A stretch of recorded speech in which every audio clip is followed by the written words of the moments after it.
logistics. Please tell us more about your journey.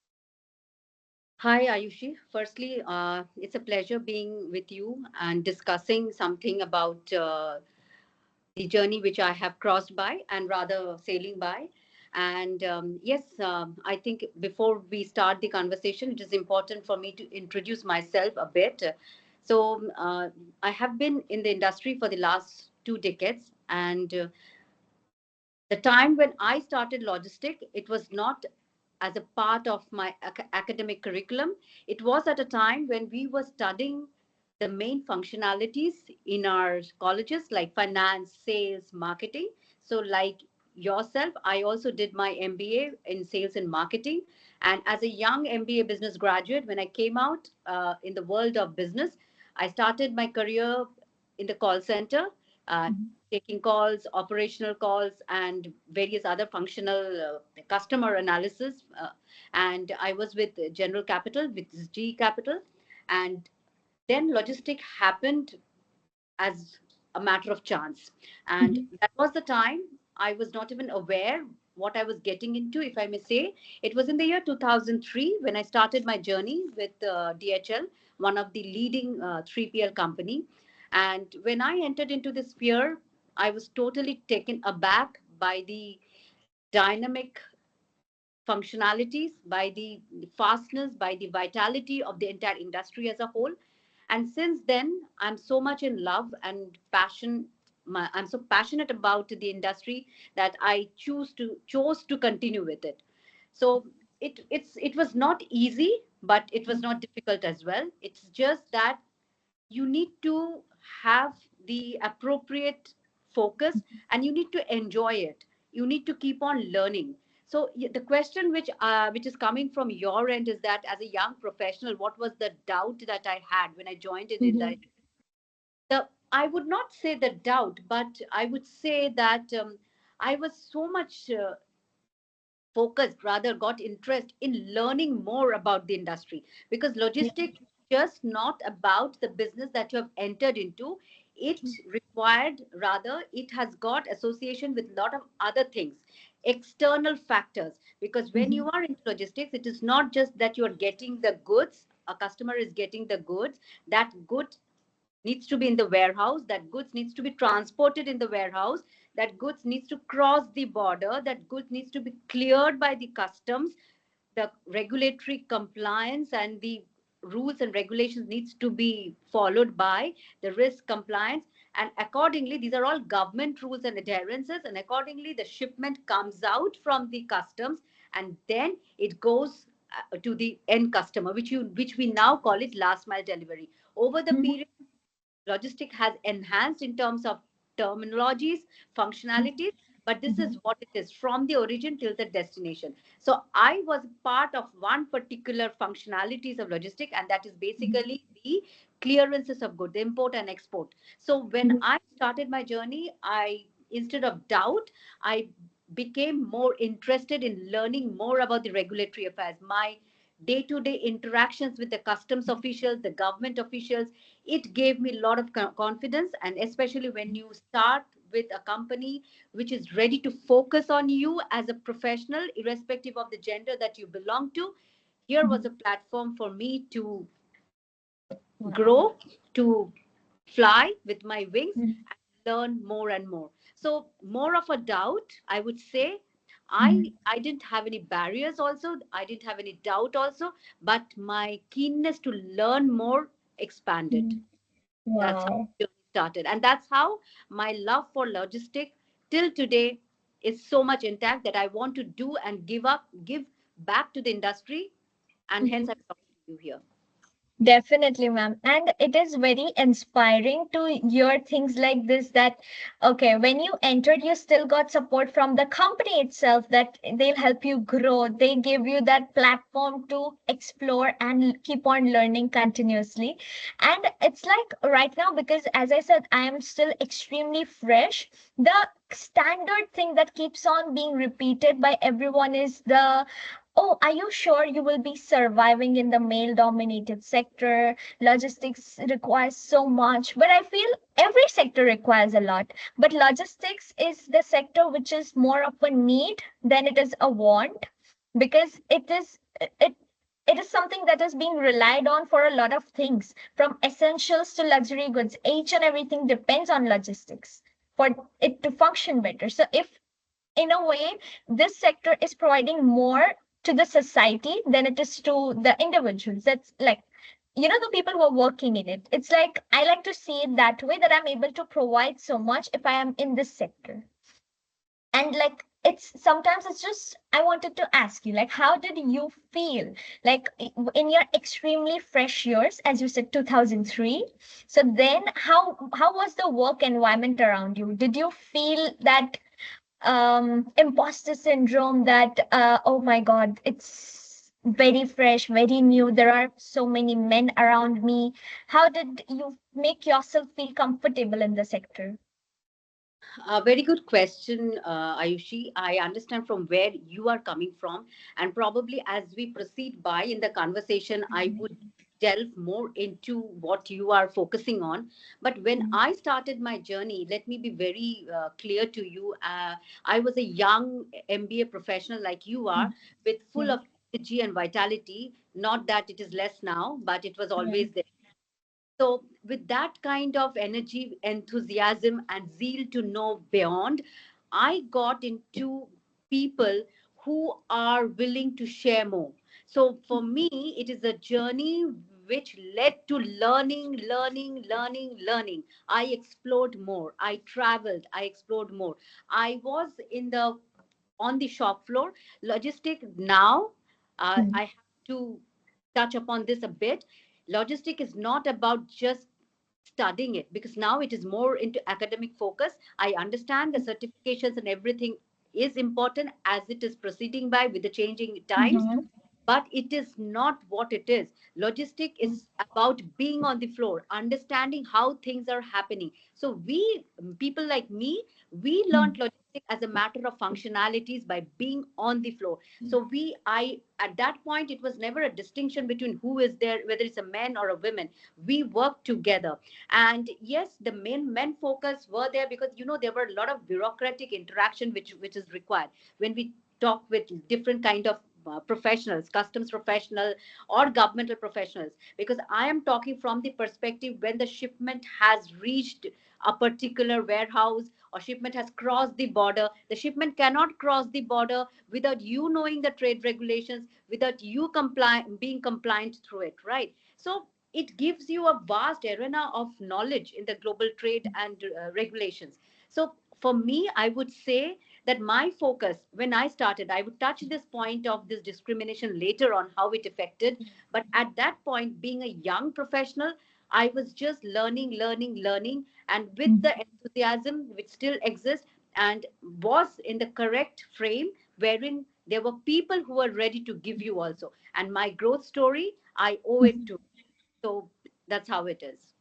Definitely, ma'am. And from what I also personally felt right now, all the women that I'm reaching out to for this podcast, they are kind and they're super supportive. Specifically, like, I'm gonna talk about you because I messaged you, and the speed with which you were like, yeah, let's do it. You give me the time, the date on just that one specific text. And it was not like I had to wait weeks for you to respond back. You did it quickly. And even today, I would like to add it that I am still learning how to manage my time and set up meetings and everything, and I got late today, but ma'am was super kind to still give me the time, her precious time, to come up with the whole podcast in spite of me being late. Instead of canceling, she was super supportive and kind. So thank you once again for that. I really, really am very grateful for the special time that you've provided me You're today. welcome. And ma'am, like, you talk a lot about warehouse system and supply chain tech in your LinkedIn. So, what skills, technical or soft skills, do you think that we should focus on early on so that it helps in the longer process? Correct. Okay, before I talk about the upskilling in terms of Mhm. technology systems, which is basically the later part of the career, or how however the business environment changed with time, Yeah. but you touched upon being agile, correct? uh, I talked about learning, and the exposure. So when I started my journey with logistics, one thing you have to understand is that not only that you need to have the zeal to learn, you need to become more prompt. You need to respond within a certain time period, because there is nobody is going to give you a second chance. Logistic, anyone who is particularly from the operations, you will see they are very prompt, they are very fast. I ran rather, I worked in an environment, rather me, when I say I, not only talking about myself, the fraternity works in an environment of 24 by 7, 365 days operations. So we do not have a chance to wait for things to happen. It is for us to make things happen. So here comes your lean technology or your agile technology. So now, as we matured with time, when technological upheaval has happened, we are bringing this concept of lean into technology. Earlier it was into our behavior, because behavioral science is behavior, how you as a person is responding is very important. When I say this, your shipment, you have life-saving drugs. You have a customer who's manufacturing manufacturing entire assembly is on hold because one chip is not cleared from customs. So we cannot sit idle. We need to ensure that we have filed the declaration properly. We have got the coordination done. We cleared the shipment, or else there are incidents wherein we have to contact the origin from where we are bringing in the shipment, so that the shipment comes to the whoever the end user, whether it is in terms of pharma, as I mentioned, life-saving drugs, hospitals, or it is in terms of the manufacturing line. So it is, we cannot sit straight. We have to be on our toes to make things happen. Now what has happened with the digitalization, now it is for us to bring technology. You need to upskill yourself in a technology that adds that aspect into your business, that makes your business more prompt, more agile, more responsive. And hence you need to upskill yourself. Not only you, it is for us to, for me also. I have within this passage of time, because I am a regulatory compliant professional, I have done a lot of certifications. Not only certifications, I have learned through my work experience on global trade compliance rules and regulations, but that keeps on changing. There is always improvisation. So when digitalization happened, I had to upskill myself into with the technology, but keeping the business in mind. For me, I keep a balance between the two, because I know the business very well. So I understand what kind of technology or what kind of process, what kind of automation tool can actually help this business. And you must always remember that there is not one solution that fits in all. This is, you need to customize it. For example, a business A might need a solution which is Z, a business C might need a solution which is Y.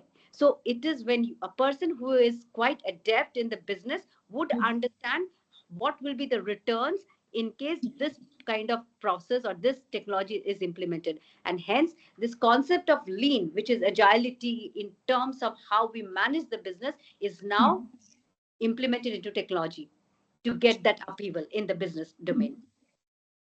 Wow, perfect. So, ma'am, if I want to put it in simple terms, in like shorter summary way, should I say that we as individuals who are still super fresh should remember how to be very adaptable, one, flexible and agile, like being ready to deal with anything that's coming our way. We should not stick to any specific mindset that this has to be this way. Yeah. Yeah. Okay. Like that statement which you just mentioned, mindset. Yes, it's all about the mindset. You should have a mindset wherein you know that you need to keep yourself open, agility, promptness, and you should always be willing to learn. Nobody can know everything at one go. You should know. And also when you practice this kind of behavior, you will see over a period of time there are so many things that you learned, you implemented, you unlearned, and you would be able to add value to that process. So, and there is no end to it, because it is with every passing time. As you mentioned, logistic is this, logistic is that thing. Logistic is basically connecting the goods to the end user, the consumption. production, right? That is Mhm. what it is now. Now, after bringing it into academics, now logistic has become a focus. It was always there. Mhm. It is now Yes. mature. So you can, True. as I mentioned, there is no one solution that fits all. You have to Mhm. improvise, and with every passing day, every passing time, like the era, the changing in era, there are technological changes. There are changes in the government rules and regulations. The global tariffs you are seeing. What is the trade laws are being changed. Mhm. The geographical conditions are changing. So we as logisticians are supposed to be adaptable to this, find out solutions. We need to be prompt enough to come out with solutions. We are Mhm. not to be a crybaby. Okay, now this tariff has been implemented. How do we send our goods? We need to find out way within the regulatory framework, and it has to be prompt. Our presence of mind is very much important. That's why I said that when you Mhm. practice it in the shop floor, when this agility, this lean technology which you're talking about, leanness in your own behavior, Mhm. you know this will be replicated in the technology which you will be implementing, and also in the processes in the future. True. Wow, that is very informative, and that is something I think we should remember if we want to survive also in the sector. Like growth definitely is there, but even when we're starting off, this is something that should be in our head. Otherwise, I think we're just gonna be like, "I'm sorry, you are not performing well. Just leave the company," because presence of mind is Yeah, very important in the sector. And absolutely. Mind. I I would. think, yeah, sorry. Yes, you are right. Presence of mind is very important. Promptness. You need to be a True. solution giver rather than a producer. True, ma'am. And I think we are like as individuals, we currently, so for me personally, it's been a journey. There was a time I used to think that, okay, if I follow this steps in a particular way, I'm gonna get the results like this. But then this sector happened to me, and it's like hearing each and every story from each and every guest that I'm talking to, I realize that this sector cannot function in that 1, 2, 3, 4 step way. It will need me to be consciously present in the situation, need to would need me to take decisions also quickly with promptness, as you said, and it would need a lot of awareness, like being in the state of mind where I can do things. Because one stupid mistake, one lack of presence of mind can mess the whole system up. And whenever I talk to people, they tell me this that, it's a chain. There is a reason it's called supply chain, because one step mess up is going to be a domino effect. It's like you mess up here and the whole thing falls off. And I'm So like, oh, shit. That feels like a little bit of a pressure, to be honest. When I hear about it, I'm like, oh my God, so I'm going to be impacting so much. But I feel that also gives me that mentality that I am able to make an impact. So I think remembering this whole idea of promptness is something that is going to stay with me, and I'm going to remember that when I function in the sector. Ma'am, you mentioned about Lean and Six Sigmas. Can you enlighten our audience more about what is it? How do we implement it? And we hear that term a lot, but even the Google definitions don't exactly make a lot of sense. It's mainly, from what I understood, it's like reducing waste and increasing efficiency. But if I ask you in proper way, what exactly is it? Well, I just mentioned it to you that when we Mhm. talk about lean, we talk about Six Yeah. Sigma. Now, Mm-hmm. these are all quality statement, right? Quality Yeah. technology, qualitative Mm-hmm. tools to enhance the proficiency of a particular operational flow. Mm-hmm. Now, with this kind of mindset, as we have to be when we are on the floor, now this technology gives you, rather enhances your processes further. We Mm-hmm. always need some tool, business process engineering, to be done Mm-hmm. in order to make the function more seasoned, make the function, or I would say enhance the functionality Mm-hmm. output, enhance the operational efficacy. Correct. So Six Sigma or lean technology would ensure, would identify that where is the gap. For example, there can be lot of Mm-hmm. processes. For example, I can talk about some air import. Mhm. shipments. I can talk about, there are, we need to basically, I cannot talk it on a holistic, I can talk it on a holistic term, but this is best applicable when we bifurcate it. So there can be one function which is basically distribution, which we are when we are distributing the shipment from the operational flow to the various customers location. This is one Mhm. process. Second is that when the shipment is coming onto the floor for clearance is Mhm. another process. Third is that when we are filing the bill of entry, that is another Mhm. process. So every process, there are chances of loopholes. There may be the output is not as desired. So when Mhm. we implement this Six Sigma or lean technologies, the output will be enhanced. The efficacy, the operational efficacy will increase. For example, Mhm. let us talk about clearance of on arrival, which we had. Mhm. We had a particular TAT KPI Mhm. which we followed. Now, on at a prima facie, when we were doing the operations, we thought that we are doing it perfect. But when we applied the technology, we Yeah. defined this, how it works, the DMAC theory, correct? So Yeah. when we defined it, we measured it, we did Yeah. proper calculations, correct? We analyzed it, and then we realized that where exactly the loophole was. Okay, the zero value shipments were getting cleared on time, but the gift shipments which doesn't have any customs duty, I'm giving you particular Yeah. instance actually, and but the shipments with big values, with a larger amount or Yeah. high shipments, there is a loophole in terms of the delay in clearances. Maybe we are not filing the bill of entry on time, it's a tat of 1 day or 2 day. So Yeah.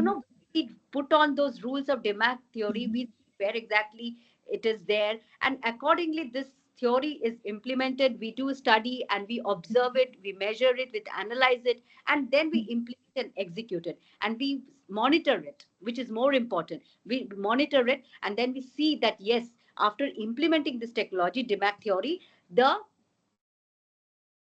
the output, the efficacy, the TAT which we Mhm. are missing, the KPI we are reaching. So True. these are few of the instances. There are a lot of, Mhm. as I was mentioning, the functionalities are huge, the bifurcations are Yeah. huge. But I remember implementing this Mhm. when we were doing the clearance on arrival, when we were filing the bill of entry, and we had a particular TAT, if I correctly remember, 99% something which we had to Mhm. clear on time. So Yeah. that's the kind of time sensitive delivery, definite deliveries which Wow. we had in DHL. I'm just talking about that. So this is Yeah. one of the instances which I just talked about. Yeah. Wow. And I mean, that example itself, I can't lie to you. Even listening to it gave me a little bit of pressure that, oh my God, that 99% of service level, it's crazy. And you need to be like sure that things happen. But, ma'am, if I'm being honest, sometimes decision making itself, the idea of it can be scary. So, how do you think we should like not feel that we are not capable of making the decision? Because there are times I feel that way in general also, that am I even sure of my own decision for me to be implementing it on a whole system? Look, I am not sure on what kind of scenario you are talking Mm-hmm. decision making, because look, as a young executive into the system, Mm-hmm. that's not a time for you to take a decision. That's the True. time to learn and execute. Mm-hmm. Mm-hmm. So gradually, as you mature in the system, Mm-hmm. it's not that those decision making Yeah. would come to you in terms of promotion. It can be, it cannot be, it depends upon the Mm-hmm. structure. But when you get more control over the process, then where your decision making comes into picture, because nobody becomes a manager overnight. Also, Overnight, yeah.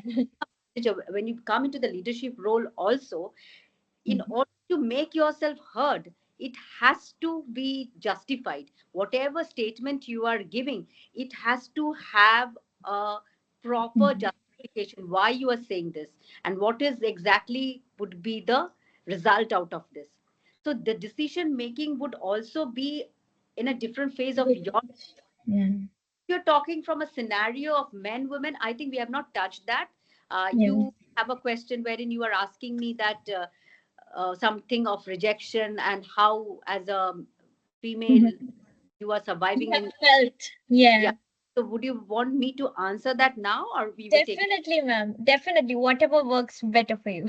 Okay. Now, as you mentioned that decision making, so I explained it to you. The decision making can happen at a different stages of your career. One, which when you start taking control and you start sharing your ideas to your immediate leadership, and Uh-huh.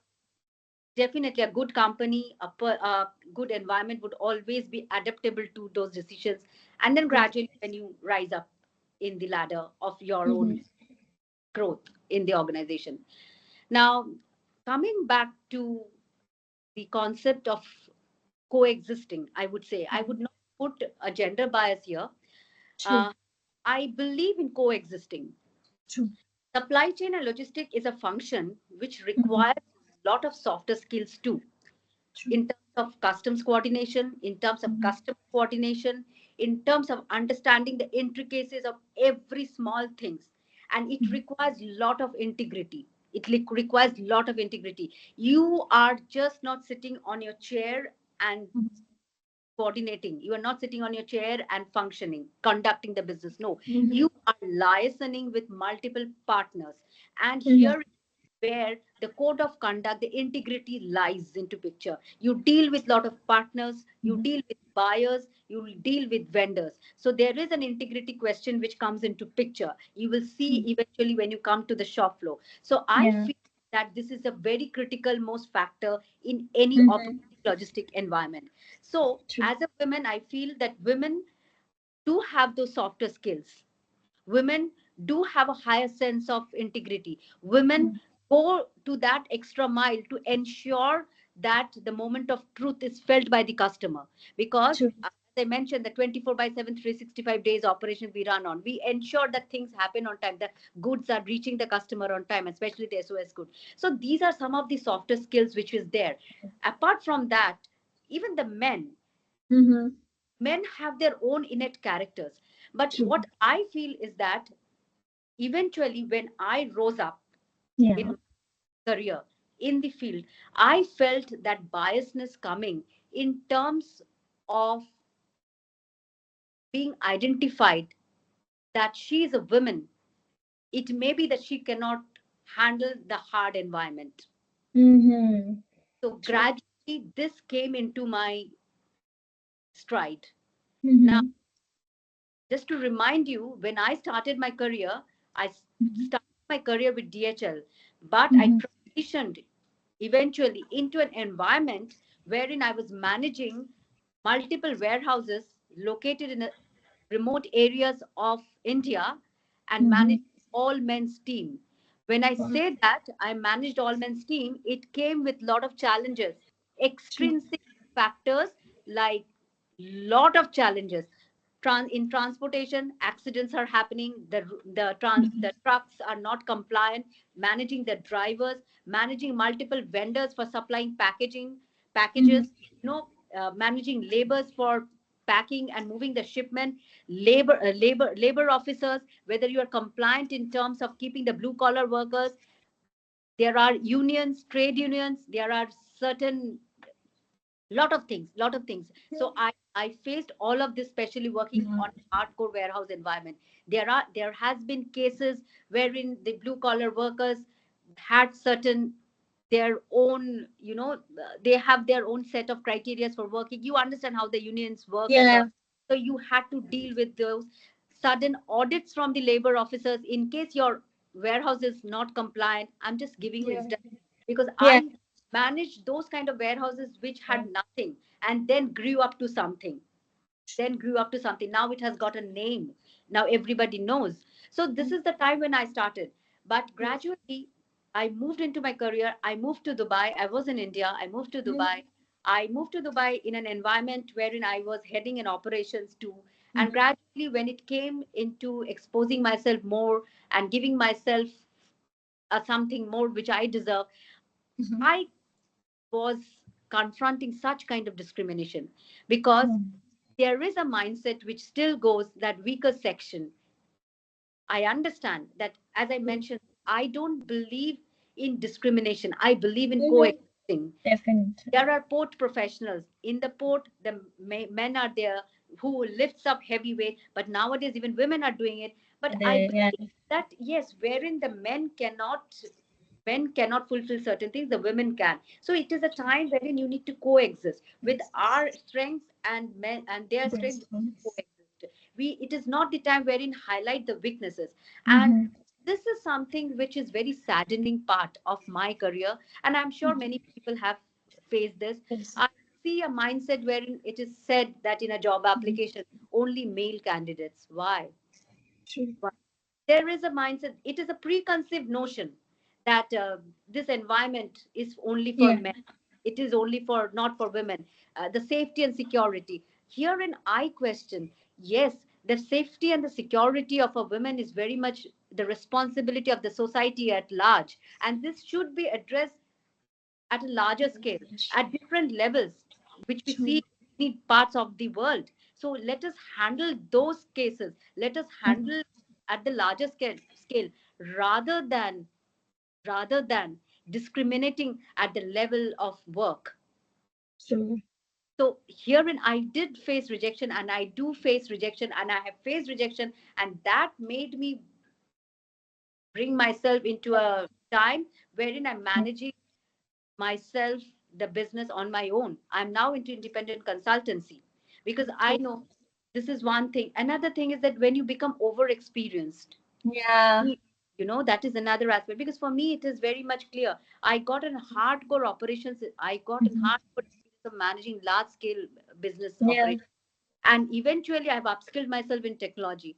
But now Mhm. I find people in the logistics who have not done anything in logistics at the core level. They have not ran a business, they have learned the engineers, they have done certifications. But I do believe that this is very important. I have True. equal respect for them, but at the same time you need a proper balance, you need to again coexist. But there are times when you are written off, that okay, she's over experienced. We have 10 years old who has done ERP Manhattan, proficient in Manhattan, proficient in Oracle, proficient in Infor. Yeah. These, you have developed this technology on the basis of the business requirement. True. First the business need, then the technology. Correct. Yeah. So, True. so these are the things which is there. So I still, my conversation would not be biasness. My appeal would be allow people to coexist. Yeah. Nothing called dominance. If you have to talk on this weaker Mhm. section of society, if you think women are that, then protect them, safeguard their interest, and it should be handled at the larger scale rather than discriminating them at the work level. Yeah.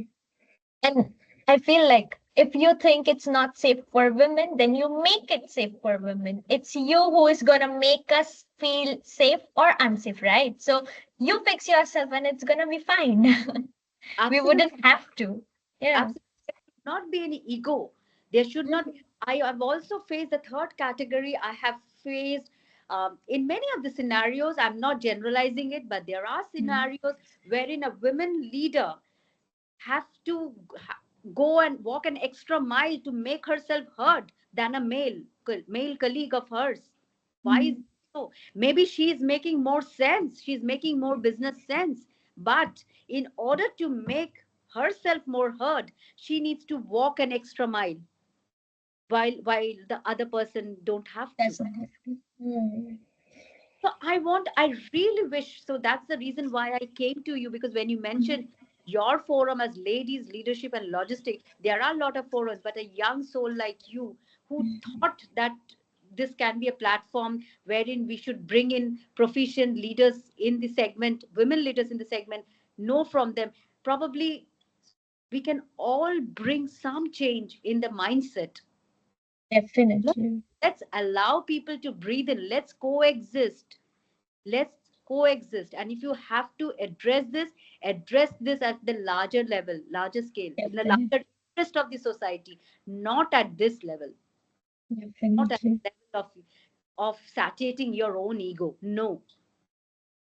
And that's Definitely. which I make through your forum today. Thank you, ma'am. And I really appreciate The idea, the way you see it, the coexisting part, it's so important for the men to understand this, because as soon as we speak up, they feel we are attacking them, that yeah, you're using feminism on us. But we are not. We're just expressing how we have been feeling, how you make us feel to a certain extent, even unconsciously. So when the platform is definitely ladies, leadership, and logistics, but it is, I badly want men to watch it and understand how the women feel. And because they'll be watching it and not to be like argumentative, they'll understand. They'll be able to listen to the side that they are not being exposed to, I feel. And I really hope that each and the fact that you have mentioned coexisting so many times literally establishes it, that again, no matter how many times I'm going to repeat, it is coexisting only. It is not women are better than men. It is together. But give us that opportunity to be together. Correct. Correct. I like the way you put it. Yeah. Give us that opportunity. Let us be heard. And let us not take Exactly. those extra steps to be heard. Let us go. Definitely. Yeah. Thank you so, so much for joining me today, enlightening me, giving me so many different scenarios to imagine what all you experienced. And I am, I don't know if you know this, but I am so proud of you at the level you are, the way you explained it, the way you have, the way you think in general. It's really, really something I'm going to learn from. And I'm going to look up to you in the future. I hope that when we meet someday, I'm going to be able to tell you, ma'am, we did it. We are coexisting officially. It's my pleasure. Thank you. Thank you once again. And thank you again for joining me at such a short notice. The quickness with which you responded and you showed up for me, I really, really appreciate it from the bottom of my heart. And I hope you have the best journey. You already are inspiring so many people like me. Just looking at your LinkedIn profile, I was like, oh my God, that's a lot of things. So it is already inspiring, but a vocal way of putting it, I am inspired by you and I appreciate your work way too much. Please keep on uh, spreading your awesome ideas, your way of being in general. Be the way you are because you're very awesome. Thank you. Thank you, Ayush. You are too kind. Thank you so much.